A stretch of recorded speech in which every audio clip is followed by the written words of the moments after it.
Hello class. तो कैसे हैं आप सभी लोग। स्वागत है आप सभी का एक और नई वीडियो में, जहां पर आज हम लोग सॉल्व करने जा रहे हैं sample paper of class 5th of our international mathematics olympiad of science olympiad foundation 2026। ठीक है, तो लेटेस्ट सैम्पल पेपर है भाई, 2026 के पेपर के लिए इशूड सैम्पल पेपर है।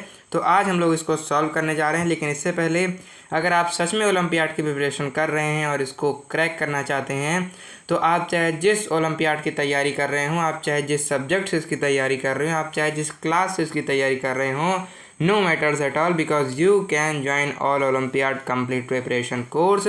सभी क्लास के लिए अवेलेबल है। 1000 रुपये केवल इसका दाम है। आपको इसकी लिंक डिस्क्रिप्शन बॉक्स में मिल जाएगी और पिन कमेंट में भी मिल जाएगी। अब हम लोग बढ़ते हैं अपने एक्चुअल सैम्पल पेपर की तरफ। तो क्लास 5th सैम्पल पेपर 2026 हर क्लास में बता देता हूँ, इस क्लास में बता देता हूँ इसका मार्किंग स्कीम और पैटर्न। तो चूँकि अब आप क्लास 5th में आ गए हैं, you are not in class 3rd 4th, इसीलिए आपका जो नंबर ऑफ़ क्वेश्चन है वो बढ़कर, मतलब 35 पहले थे, वो 35 से बढ़कर आपके नंबर ऑफ़ क्वेश्चंस यहाँ पर आपको देखने को मिलते हैं 50।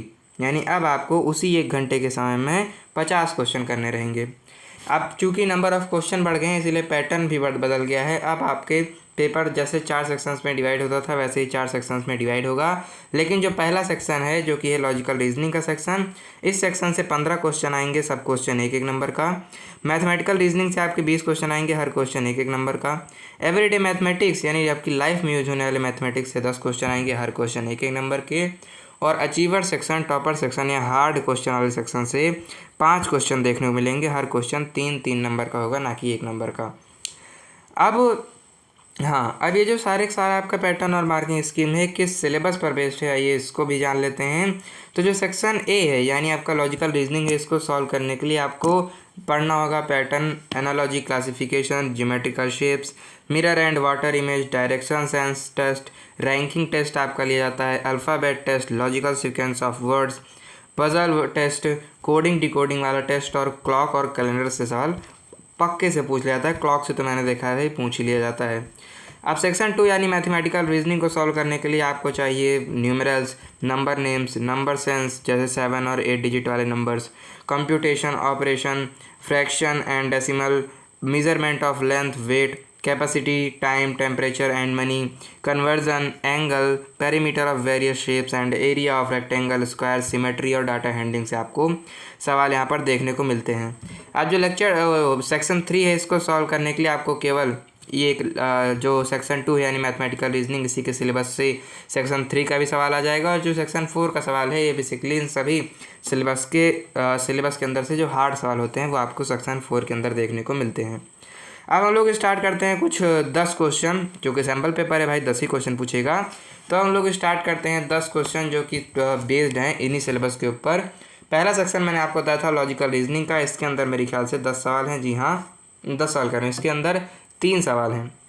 पहला सवाल बहुत ही ज़्यादा क्रेजी है। कह रहा है कि यहाँ पर आपको एक दे रखा है, क्या फिगर दे रखा है, यहाँ पर आपको फिगर दे रखा है, और साथ ही साथ आपको यहाँ पर ऑप्शन में चार एक टुकड़े दे रखे हैं। अब आपको इस फिगर को देखकर बताना है कि इनमें से कौन सा ऐसा टुकड़ा है जो कि इस फिगर का नहीं है। तो पहला टुकड़ा ये देख लो भाई। अब आओ इस टुकड़े को मैं तुम्हें दिखा देता हूँ कहाँ पर है टुकड़ा।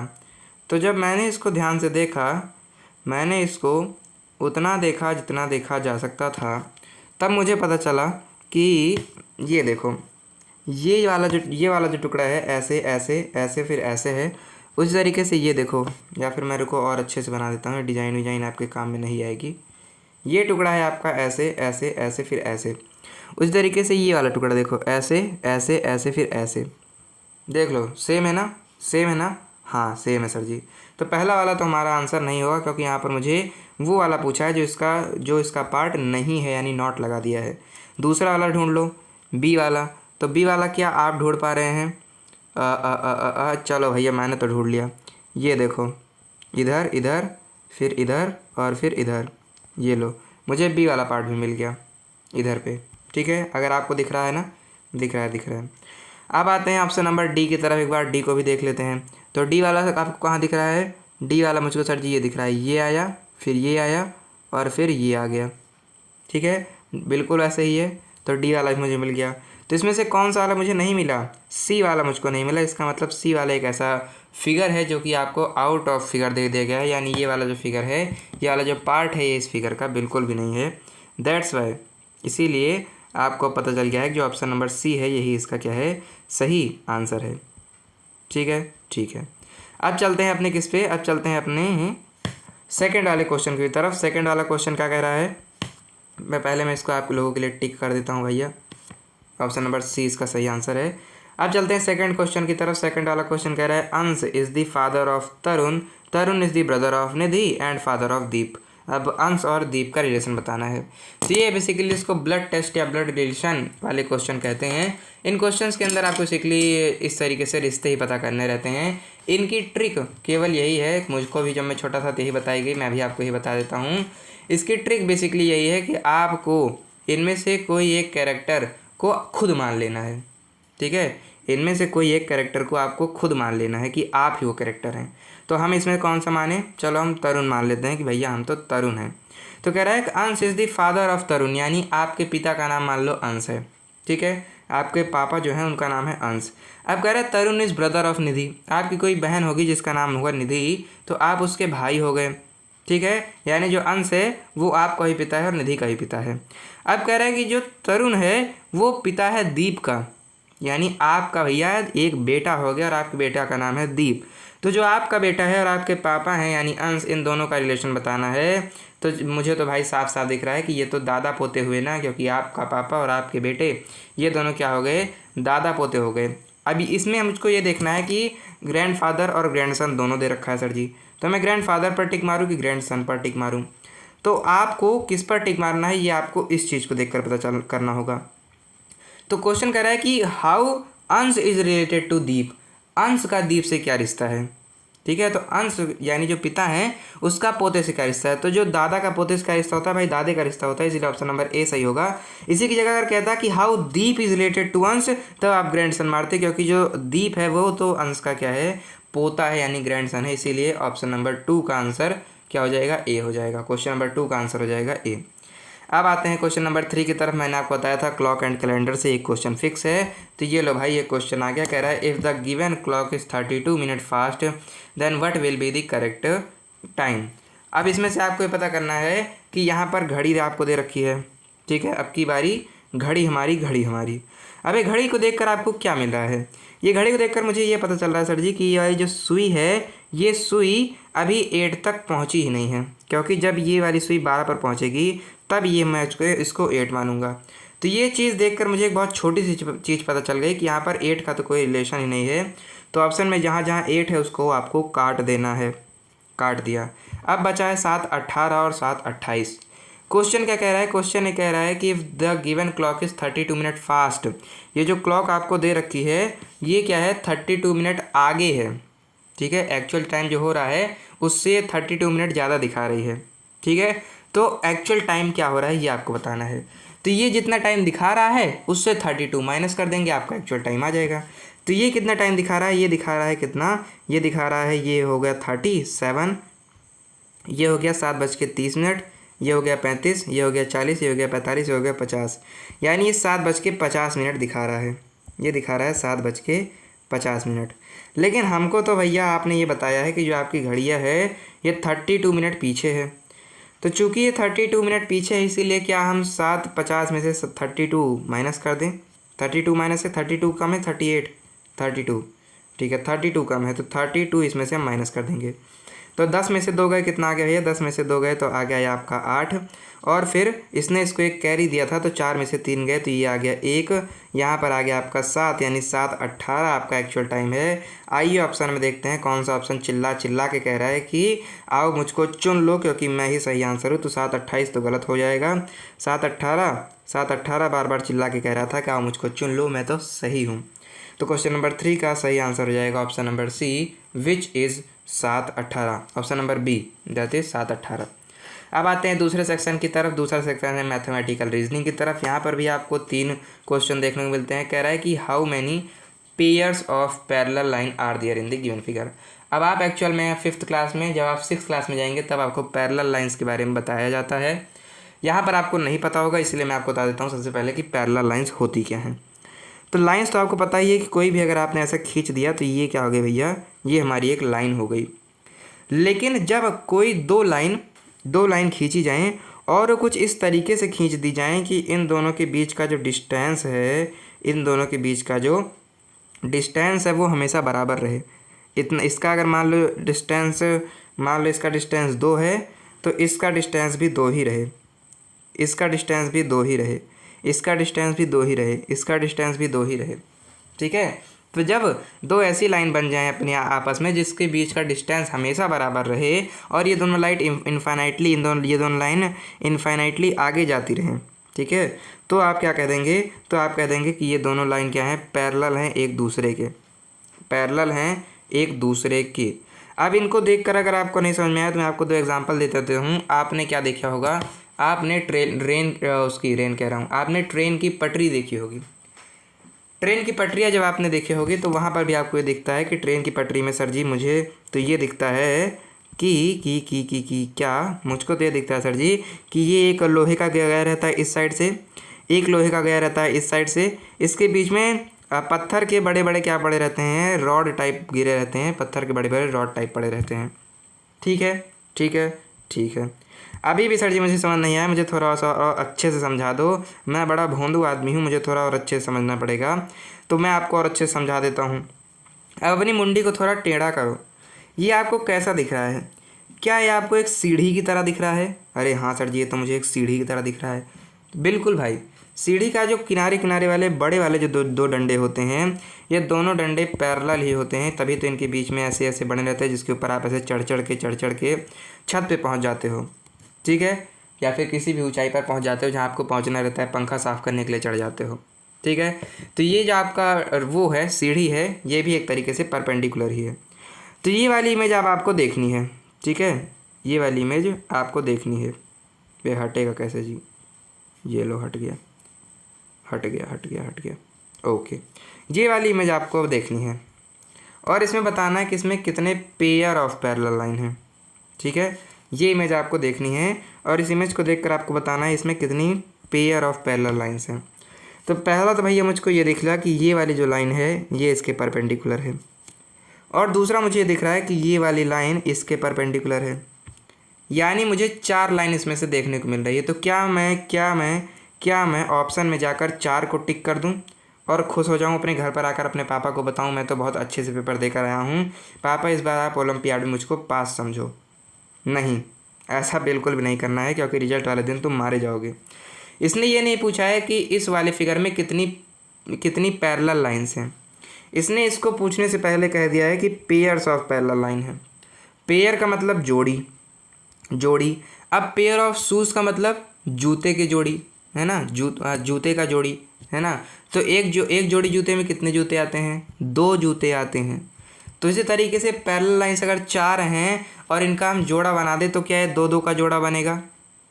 क्या एक जोड़ी पैरेलल लाइन में 2 लाइन्स आएंगी? हाँ सर जी। तो ऐसी कितनी पैरेलल लाइन बनी? एक 2 वाली ये और एक 2 वाली ये, यानी 2 पेयर ऑफ पैरेलल लाइन बनी। ऑप्शन नंबर ए सही होगा, ना कि ऑप्शन नंबर 4 सही होगा। ठीक है, ठीक है, ठीक है।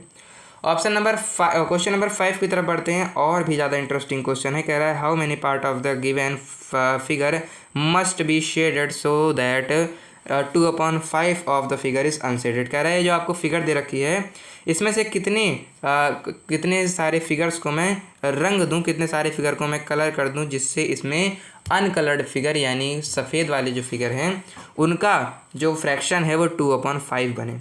फ्रैक्शन आपने बहुत अच्छे से पढ़ रखा है। क्लास 3 वाली जो क्लास 3 का वो था, रुक जाओ भाई, जब क्लास 3 का सैम्पल पेपर हमने सॉल्व किया था तब वहाँ पर मैंने आपको दिखाया था इस शेडेड और अनशेडेड फिगर का कमाल। नहीं देखा है कोई बात नहीं भाई, अपनी क्लास का देखो, यहाँ पर मैं तुमको दोबारा से बता देता हूँ। तो ये वाला जो फिगर आप देख रहे हैं, इस फिगर के अंदर आपको क्या देखने को मिल रहा है कि बढ़िया सा एक फिगर है, प्यारा सा मकड़ी का मधुमक्खी का छत्ता सा लग रहा है। अच्छी बात भाई, बहुत अच्छा पता है तुमको। अब कह रहा है कि मुझे इसमें क्या चाहिए, फ्रैक्शन चाहिए 2/5 का, 2/5 का फ्रैक्शन चाहिए। अब नीचे वाला आपका टोटल बताता है, ऊपर वाला बताता है कि कितना ज़्यादा शेडेड या अनशेडेड है। ठीक है, अब जब नीचे वाला 5 है तो मुझे इसमें टोटल पहले गिनने होंगे, टोटल कितने वो हैं, इसमें कितने टोटल बेसिकली रूम्स हैं, अगर आप इसको रूम मानते हैं एक को तो मुझे मिलता है कि 1 2 3 4 5 6 7 8 9 10 11 12 13 14 15 16 17 18, हाँ स्किप कर लो 19 20 120 हो गया। तो ये जो तुमने 2x पे लगा के रखी है वीडियो मुझे पता है, लेकिन कोई बात नहीं। 21 22 23 24 और 25, यहाँ पर हमको 25 बेसिकली रूम देखने को मिल रहे हैं, जो कि क्या है भैया, जो कि इसके फिगर के अंदर हैं। और फ्रैक्शन हमको दे रखा है 5। इसका मतलब हमें यहाँ पर उल्लू बनाया जा रहा है। इसका मतलब जो 2/5 है ये एक्चुअल में नहीं, क्योंकि अगर 2/5 को हम एक्चुअल बनाते तो ये कुछ इस तरीके से होता कि ये भाई मान लो आपका रूम है तो 1 1 2 3 1 2 3 4 और एक यहाँ पर इस तरीके से होता, 1 2 3 4 5, टोटल इसमें 5 होता है, लेकिन टोटल यहाँ पर 25 हैं। यानी ये क्या है, यानी ये 5 का मल्टीपल है। कौन सा मल्टीपल है, 5th मल्टीपल है। क्यों, क्योंकि 5 5 जा 25 है ना, 5 5 जा 25, इसलिए क्या है 25 का 5th मल्टीपल है। तो इसीलिए मैं क्या करूँगा कि इसको मैं असली रूप में इसके लाना चाहूँगा। तो असली रूप में लाने के लिए मैं नीचे क्या करूँगा, नीचे मैं इसको 5 से मल्टीप्लाई कर दूँगा, क्योंकि 5 5 जा 25। अब मुझे असली वाला फिगर दिख रहा है, लेकिन नियम ये कहता है कि मल्टीप्लाई करोगे एक साइड से तब ये गलत हो जाएगा, क्योंकि अगर आपने तराजू उठाया है और तराजू उठाकर आप केवल उसके एक साइड पर ही खूब सारा सामान रख दोगे तो तराजू ऊपर नीचे हो जाएगा, है ना। इसीलिए हमको क्या करना है, इसलिए हमको ऊपर भी उसी चीज़ से प्लस माइनस डिवाइड मल्टीप्लाई करना है। तो नीचे 5 से किया है तो ऊपर से 5 से भी कर दूंगा। 5 2 जा 10 बन गया, यानी 10/25। यानी अब ये कह रहा है कि अनशेडेड पार्ट इसका कितना रहना चाहिए, 10/25 रहना चाहिए, है ना। ये क्या कह रहा है, shaded so that 2/5 figure unshielded, ठीक है। तो ये कह रहा है कि जैसे इसमें क्या हो, 25 टोटल कोठे हैं, टोटल 25 टोटल इसमें कमरे हैं, तो इनमें से क्या हो गए, इनमें से क्या हो जाए, इनमें से 10 खाली रह जाएं। तो चलो भाई इनका कहना मान लेते हैं, 10 को खाली कर देते हैं। पीछे से खाली करना शुरू करते हैं, आपको आपका आंसर खुद ब खुद मिल जाएगा।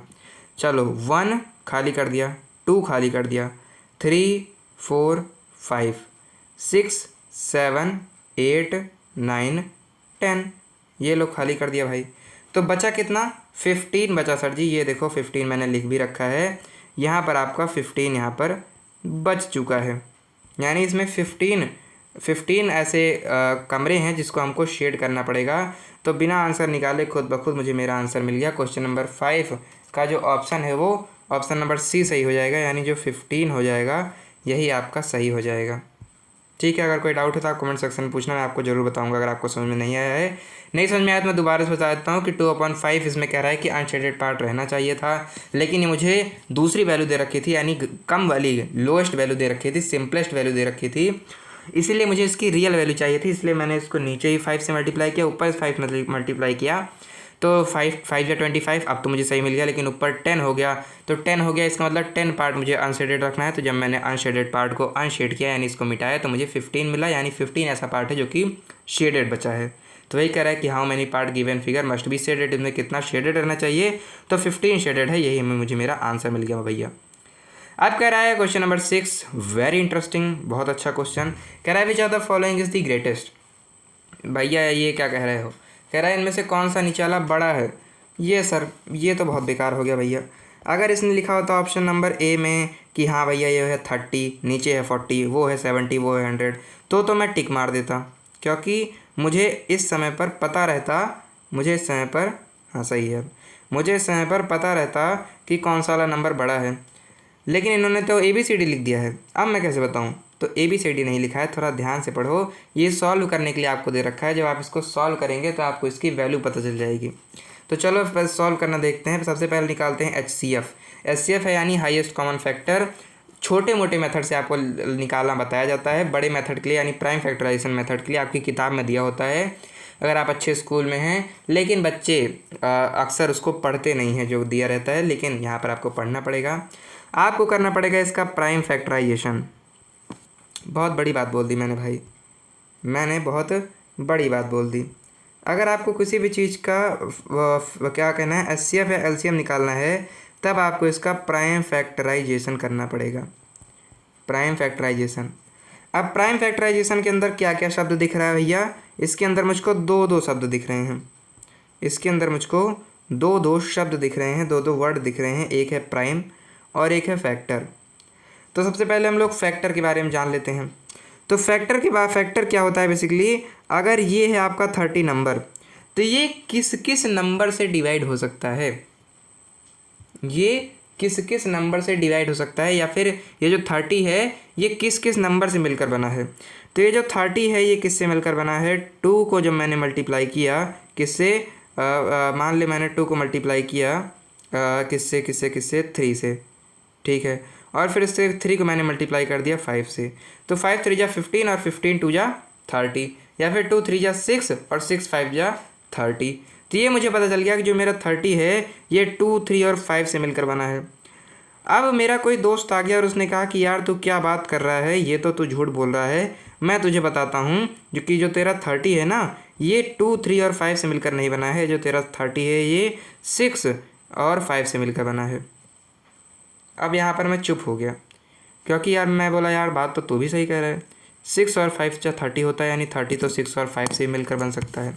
तब तक मेरा तीसरा दोस्त आ गया और वो कह रहा है चलो भाई तुम दोनों किनारे हो जाओ, तुम दोनों उल्लू हो, 30 तो जो है वो 30 × 1 से बिना है। तो हम दोनों अपना मुंह पकड़ लिए, हमने कहा यार सही कह रहा है तू भी, 13 1 जा 30 होता है, 30 1 जा 30 होता है, यानी तू भी बात सही कह रहा है।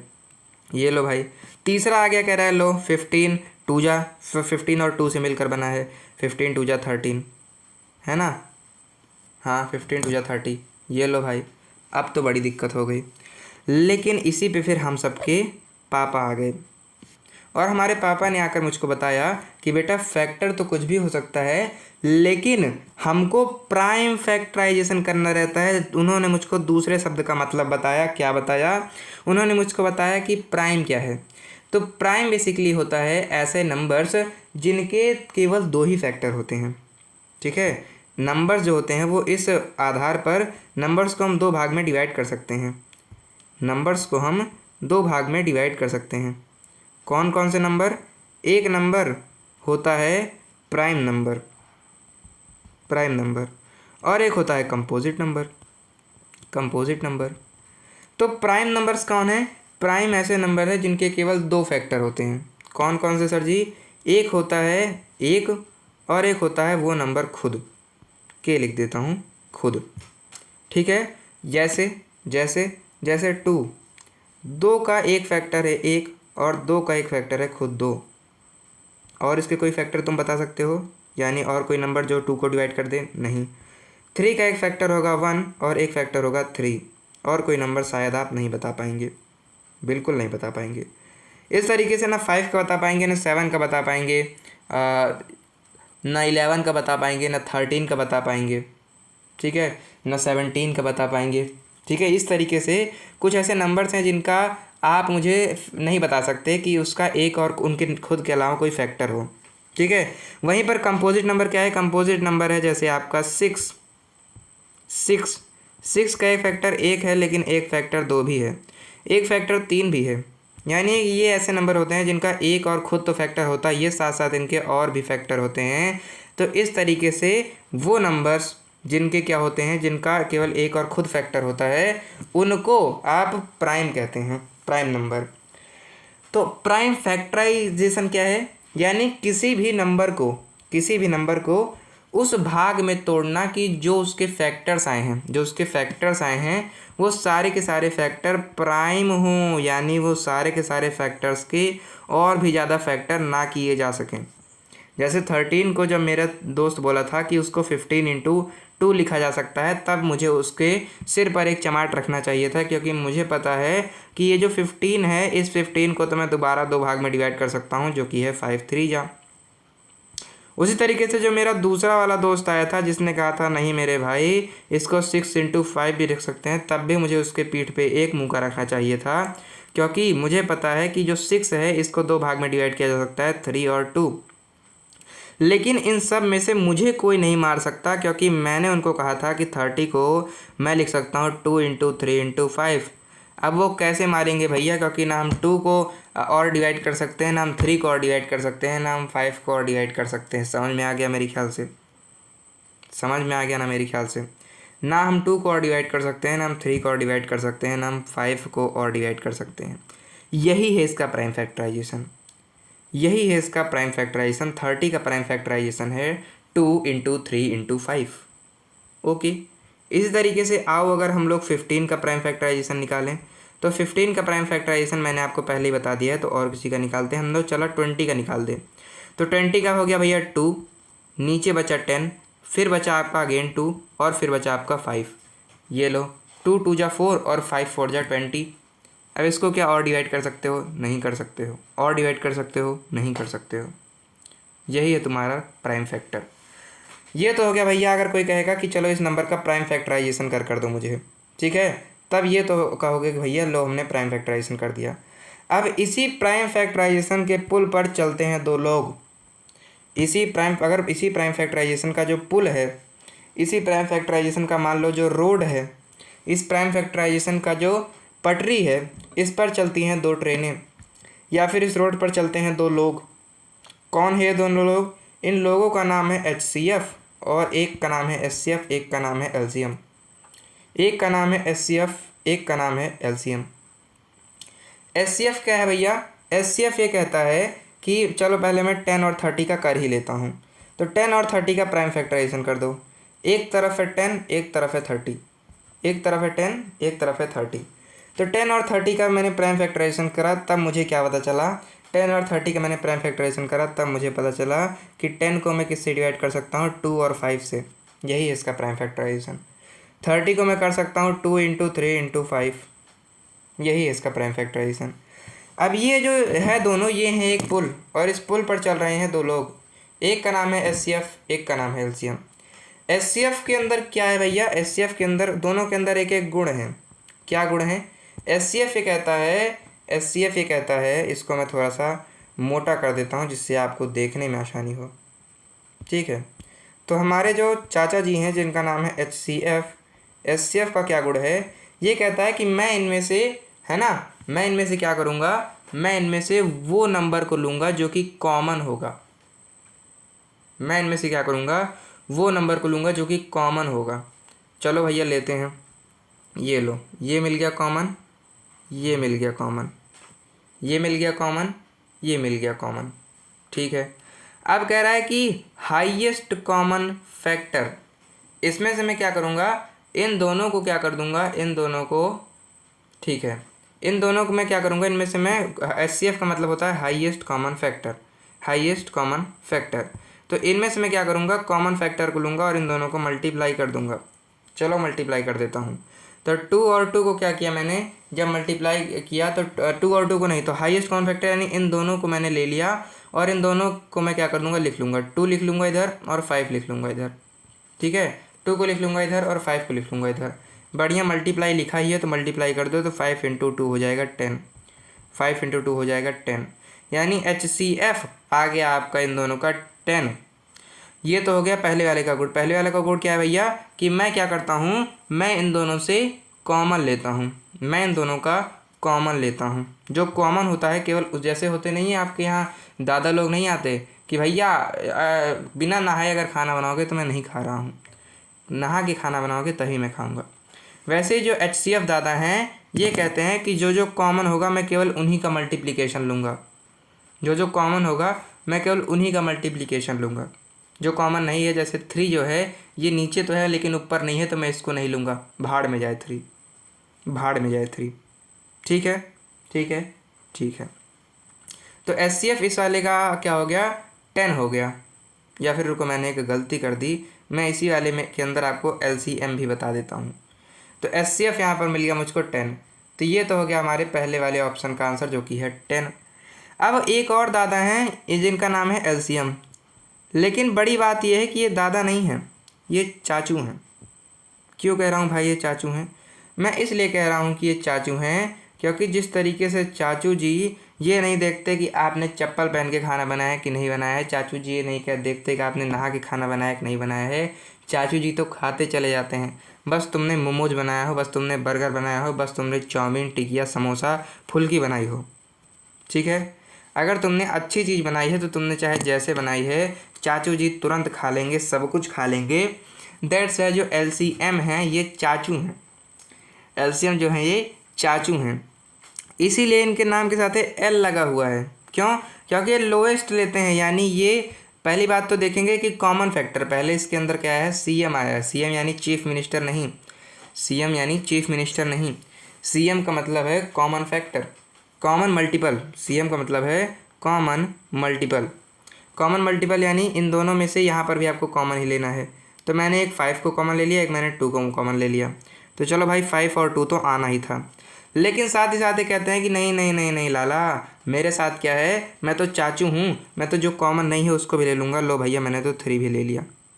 ले राजा, मैंने तो 3 भी ले लिया। क्यों ले लिया?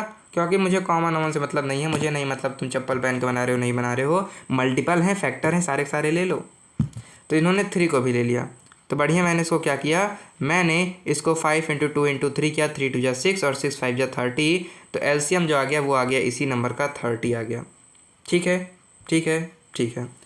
अब आपको एक, अगर आप लोग कहें तो मैं आपको एक प्रो टिप दे दूं, अगर आप कहें तो मैं आपको एक जादू दे दूं। जादू क्या है?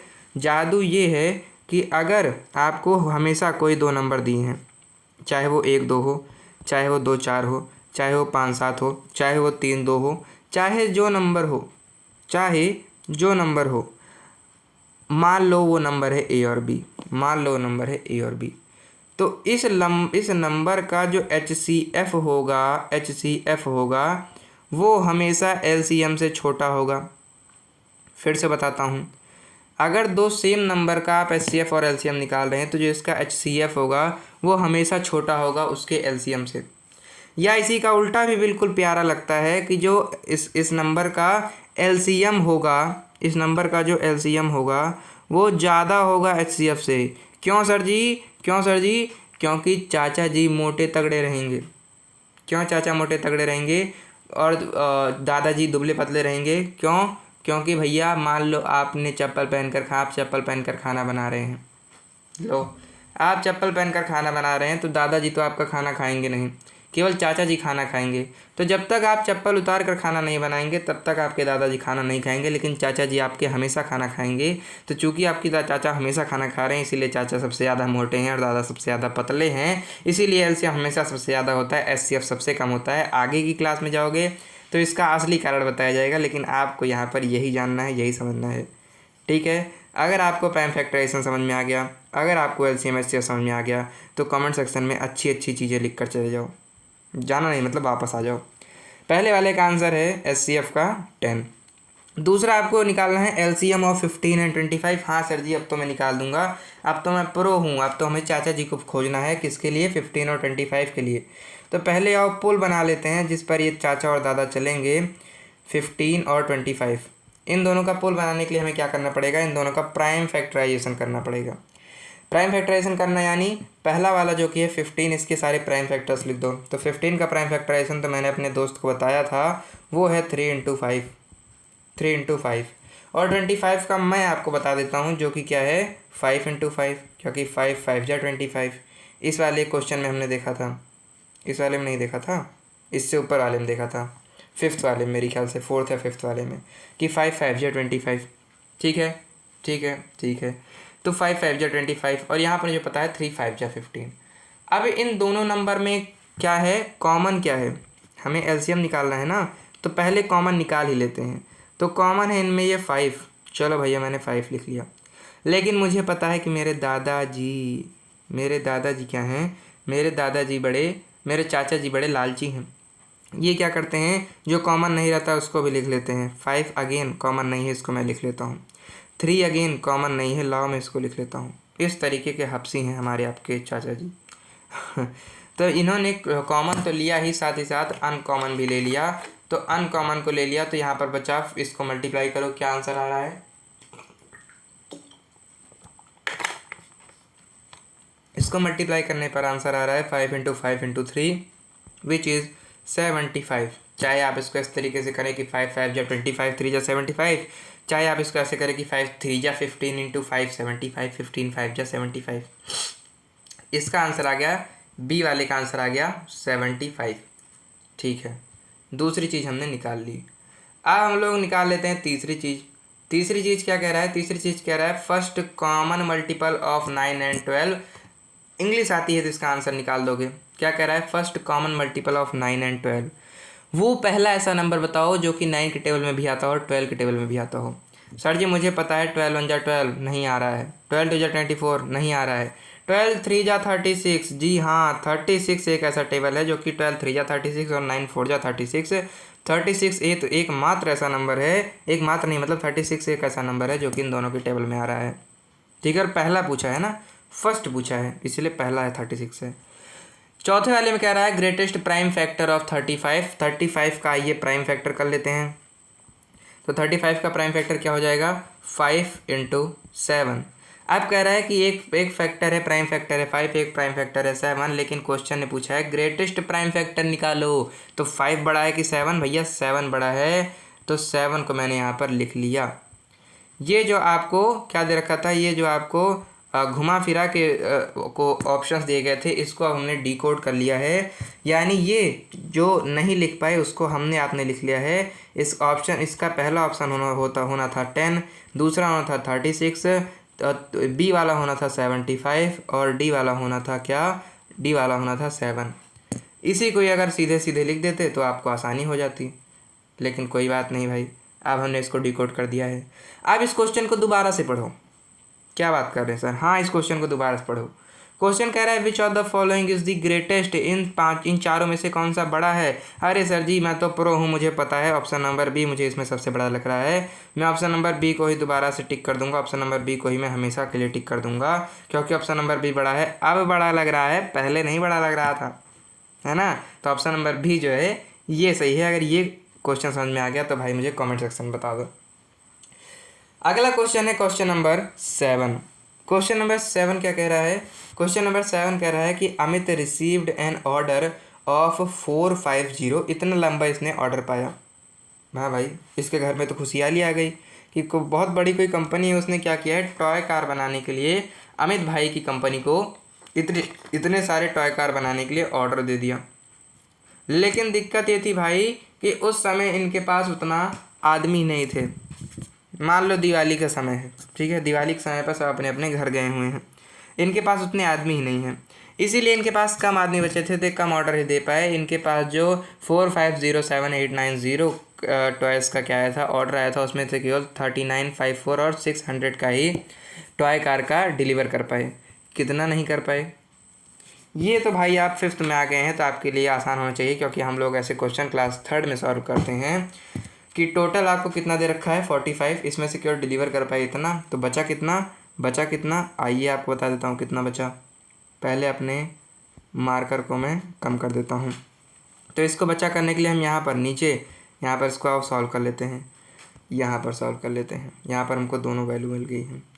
सबसे पहले मैं लिख लूँगा 4507, क्या लिख लूँगा मैं लिख लूँगा 4507890, और इधर आकर मैं क्या लिख लूँगा, जो किया उसको, वो की है 393, वो है 39, आगे क्या था भाई 54 और 600, 5 4 600, 5 4 600।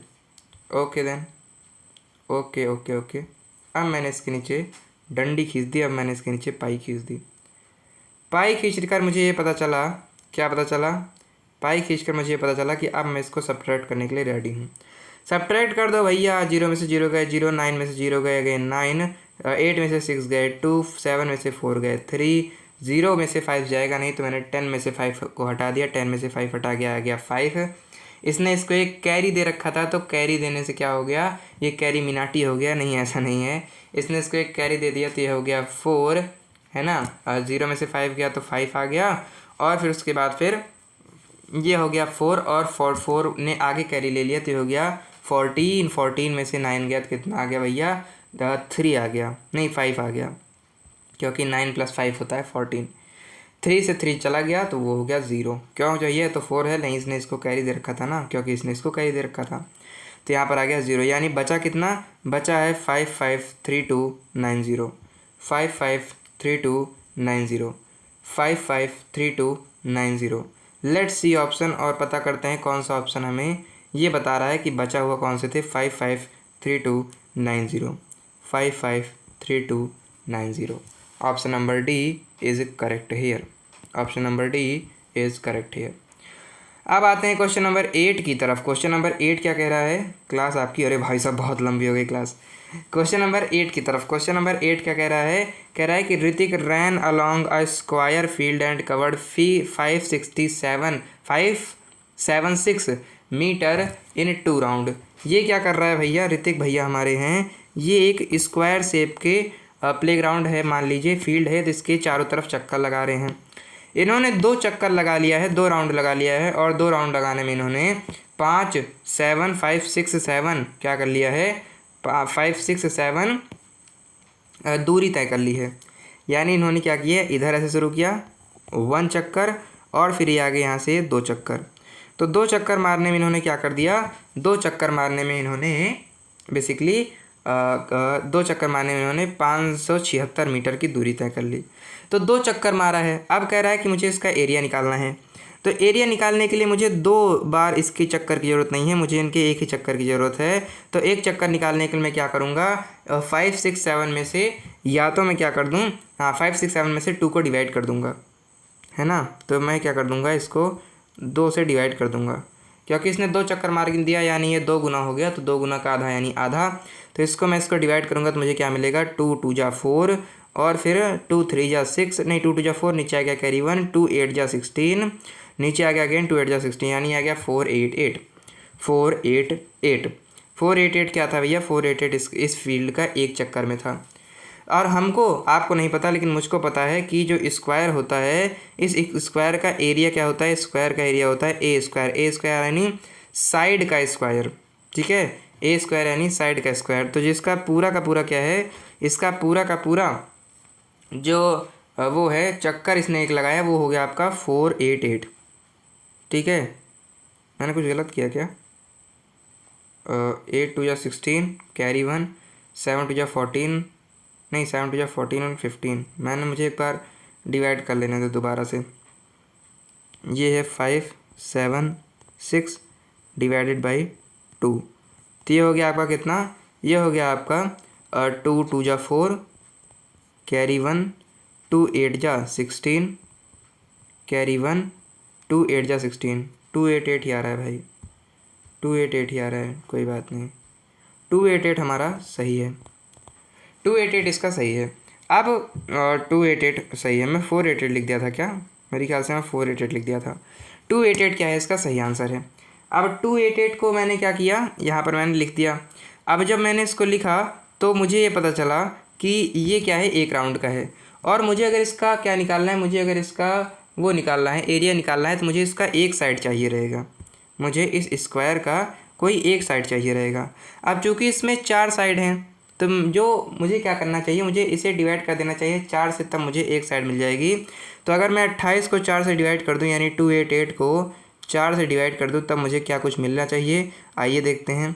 तो इसे अगर मैंने 4 से डिवाइड कर दिया तो मुझे क्या मिलेगा? मुझे मिलेगा 4 9 जा नहीं हो पाएगा, ये 4 6 जा 28 होता है ना, 4 6 जा 24 होता है, 4 7 जा 28 होता है, 4 7 जा 28 हो जाएगा, 4 7 जा 28 हो जाएगा, नीचे आ जाएगा कैरी 8, और फिर 4 2 जा 8 यानी 72 जो है ये इसका एक डायमेंशन है, यानी इसकी एक साइड का जो मीज़र है वो कितना है? 72 मीटर है, 72 मीटर है।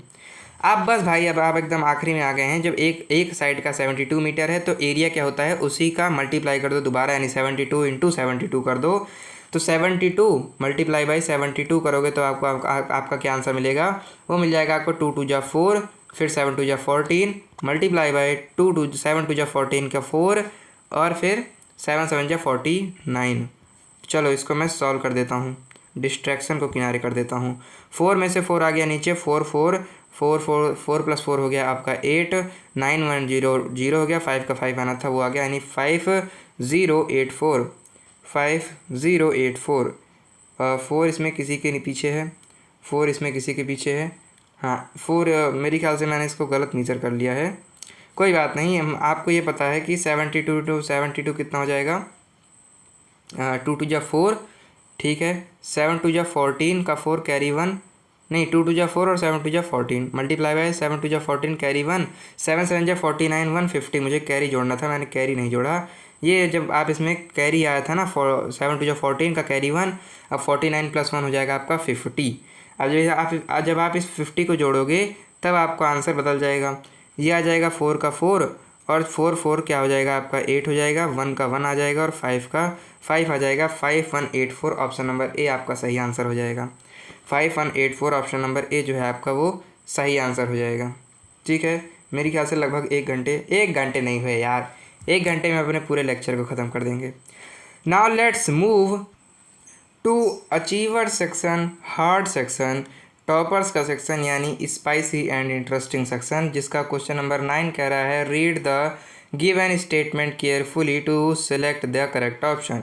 नीचे आपको 2 स्टेटमेंट दे रखा है, फॉर्मेट इसका थोड़ा हाई लेवल का दे दिया है। ऐसा फॉर्मेट आपको जनरली बोर्ड एग्जाम्स में पूछा जाता है कि आपको 2 स्टेटमेंट दिए रहते हैं और इन दोनों स्टेटमेंट को वह प्रूफ कर आपको बताना रहता है कि पहला इनमें से दोनों सही हैं, दोनों गलत हैं, कि पहला वाला सही है दूसरा वाला गलत है, कि दूसरा वाला सही है पहला वाला गलत है। ठीक है, इस तरीके से आपको दिया रहता है। अब आइए पहले दोनों स्टेटमेंट को देख लेते हैं क्या कह रहा है। कह रहा है द वैल्यू ऑफ 97.125 + 57.391 माइनस ये when rounded off to nearest 100th place is 119।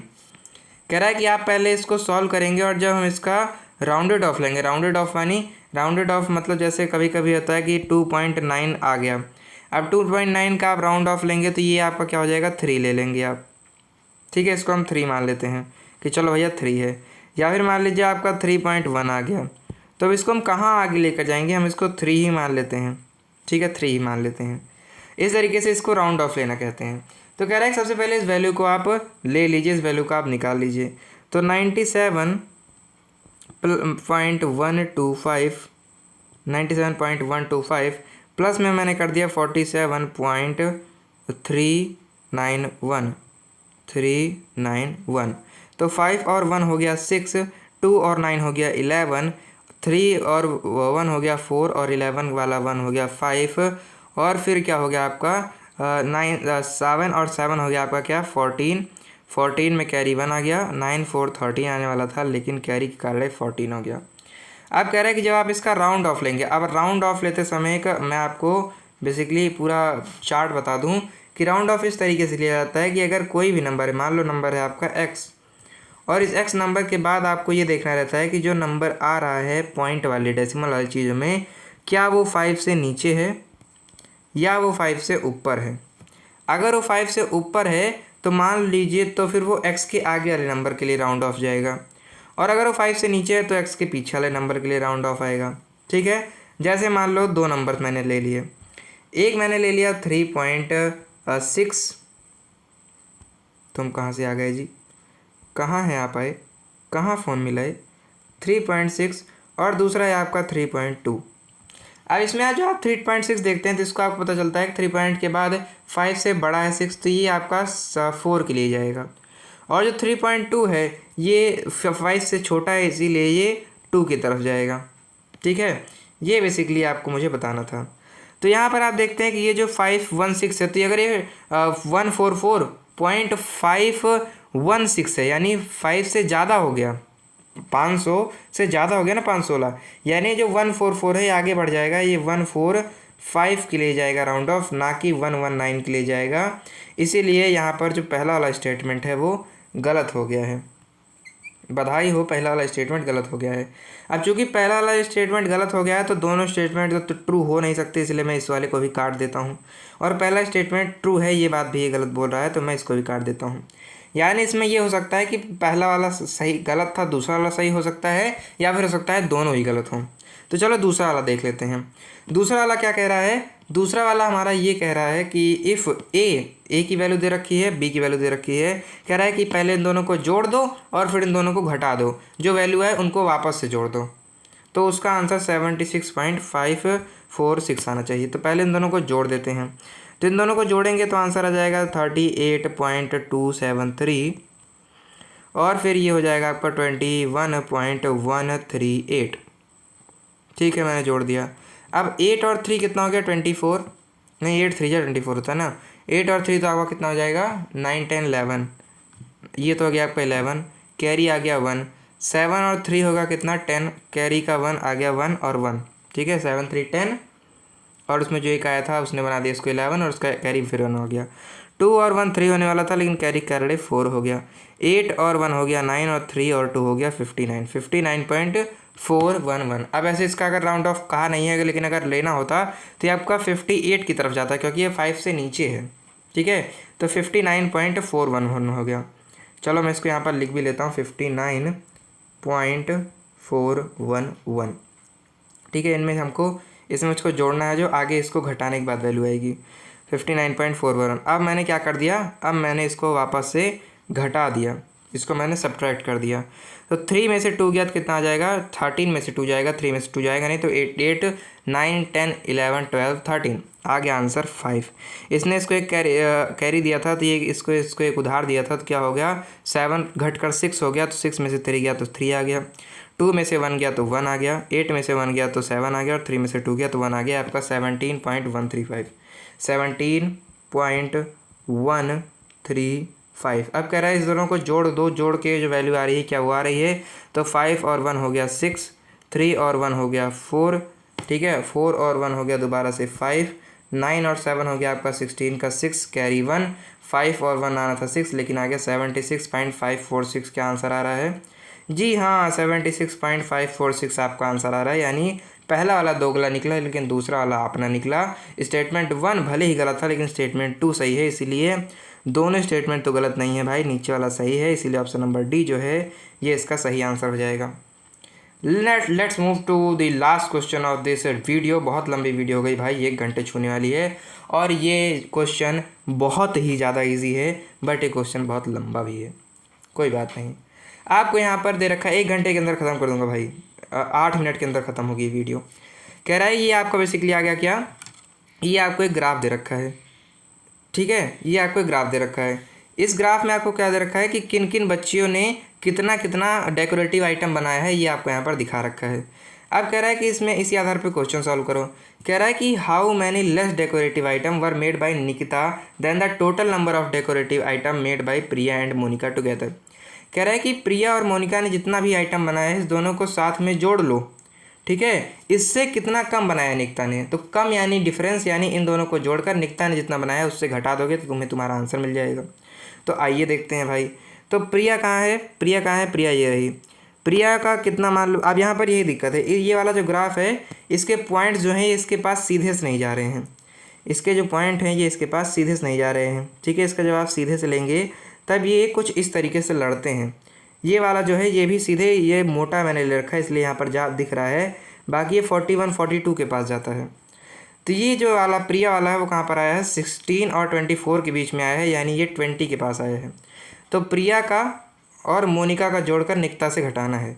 तो प्रिया का मैंने ले लिया क्या 20, ठीक है, और मोनिका का कितना है, मोनिका का कितना है, मोनिका का कितना है, मोनिका का ये देख लेते हैं, ये तो सही है, लेकिन जब मैं इसको जूम करूँगा तब मुझे क्या पता चलेगा कि मोनिका वाले का अगर मैं सीधे लूँ सीधे लूँ तो ये आपका कहीं पर 50 पर आकर लटक रहा है, ये आपका कहीं 50 पर आकर लटक रहा है। तो मोनिका और इसका जोड़ूंगा 20 + 50 = 70 बन जाएगा, ये बन जाएगा आपका 70। अब इससे मुझे निकिता वाले को घटा देना है, तो निकिता वाले को लेट्स सब्ट्रैक्ट निकिता वाला। तो निकिता वाला जब मैं घटाऊंगा, सबसे पहले निकिता ने किया कितना है इसको आइए देख लेते हैं, इसको ऐसे, और फिर निकिता वाले से जब मैं घटाऊंगा तो ये अराउंड कितना जा रहा है, 46 47 के अराउंड जा रहा है। ठीक है, ये अराउंड कितना जा रहा है, ये 46 47 के अराउंड जा रहा है। मैं मान लेता हूँ कितना जा रहा है, मैं मान लेता हूँ ये 40, निकिता वाला ये है ना, मैं मान लेता हूँ 42 जा रहा है। ठीक है, मैंने मान लिया ये 42 जा रहा है, क्योंकि 40 और 48 के बीच में है, तो ये आपका 42 जा रहा है। तो इन दोनों को जोड़ लिया हमने 70, और इसमें से माइनस कर दो क्या, इसमें से माइनस कर दो निकिता वाला भाग जो कि है 42। जब मैंने इसको माइनस किया तो 10 में से 0 में से 2 गया तो ये आ गया 8, और ये इसने इसको कैरी दिया था तो ये बन गया था आपका 6, 6 में से 4 गया तो ये आ गया 2, यानी 28 डेकोरेटिव आइटम इन दोनों ने मिलकर निकिता से ज़्यादा बनाए हैं। तो ऑप्शन में देख लो 28 कहाँ है, ऑप्शन में देख लो 28 कहाँ है, तो ये वाला गलत हो गया, ये वाला गलत हो गया। ए वाले में 28 है, बी वाले में ए वाले में 28 है, और 3 वाले में 28 है। उसके बाद फिर क्या करोगे आप, उसके बाद फिर टाइम कम बच रहा है, टाइम केवल 5 मिनट बचा है भाई, तो इतना मेरे पास टाइम नहीं है। क्वेश्चन नंबर 2 मैं आपको समझा देता हूँ, इसको आपको लगाकर मुझे बताना है कि कौन सा वाला आंसर आएगा। तो क्वेश्चन नंबर 2 कह रहा है what fraction of decorative item were made by Rashi and Sonali together to the number of decorative item made by all student. यानी इस वाले में आपको क्या करना है, इस वाले में इन सभी स्टूडेंट ने जितना डेकोरेटिव आइटम बनाया है ऐसा एक बना लेना लाइन। इस लाइन के नीचे पर आपको क्या लिख लेना है, इन सभी बच्चों ने जितना डेकोरेटिव आइटम बनाया है उसको लिख लेना है। मान लीजिए 47 बनाया है, और इसके ऊपर आपको क्या करना है, राशि और सोनाली ने मिलकर जितना बनाया है उसको आपको लिख लेना है। मान लीजिए 18 लिखना है, 18 बनाया है, तो इस तरीके से जो आ जाएगा वो होगा आपका आंसर। तो 18 और 47 यानी अब जो यहाँ पर ऑप्शन नंबर सी होगा, ऑप्शन नंबर सी होगा, ये इसका सही आंसर होगा क्वेश्चन नंबर 10 के लिए। अगर आपको क्विक आंसर चाहिए, लेकिन अगर आपको डिटेल्ड आंसर चाहिए भाई, तो ऑप्शन नंबर ए वाले को मैंने समझा दिया, बी वाले को आपको खुद से करना है, खुद से कर आपको इस आंसर को वेरीफाई करना है कि क्या ये सही है या नहीं। ये था आपकी आज की क्लास का कंटेंट। तो अगर आप असली में ओलंपियाड की प्रिपरेशन कर रहे हैं तो इन क्वेश्चंस को देखकर आपको पता ही चल गया होगा भाई कि आपकी स्कूल के लेवल से बहुत ऊपर क्वेश्चन आने वाले हैं। अगर आप केवल मैथ्स के लिए देना चाहते हैं तो इन चीज़ से आप 2 चीज़ कर सकते हैं, या तो आप इससे डर सकते हैं या तो ज्वाइन कर सकते हैं all olympiad complete preparation course. सभी ओलंपियाड के लिए, सभी सब्जेक्ट के लिए, सभी क्लास के लिए अवेलेबल है। केवल 1000 रुपये इसका प्राइस है पूरे कोर्स के लिए। लिंक आपको इसके डिस्क्रिप्शन बॉक्स में और पिन कमेंट में मिल जाएगी। बाकी अगर आपकी क्लास अच्छी लगी होगी तो बहुत बहुत धन्यवाद आप सभी का अभी तक इस वीडियो में बने रहने के लिए। लाइक करिए इस वीडियो को, कमेंट करिए इस पर कि आपको ये क्लास कैसी लगी। जो मैंने आपको प्राइम फैक्टराइजेशन समझाया, मैंने आपको एचसीएफ एलसीएम समझाया, क्या ये आपको समझ में आया या नहीं आया। और क्वेश्चन नंबर 10 का जो पार्ट बी है इसको आपने सॉल्व किया, सॉल्व कर पाए या नहीं कर पाए। सॉल्व कर ऑप्शन नंबर सी ही आ रहा है या ए आ रहा है, ये मुझे आपको कमेंट सेक्शन में बताना है। बाकी शेयर करिए इस वीडियो को अपने ओलंपियाड प्रिपेयरिंग दोस्तों को, सब्सक्राइब करिए चैनल को for more content like this. बाकी मैं मिलूंगा आपको नेक्स्ट क्लास में, तब तक के लिए पढ़ते रहिए। बहुत बहुत धन्यवाद।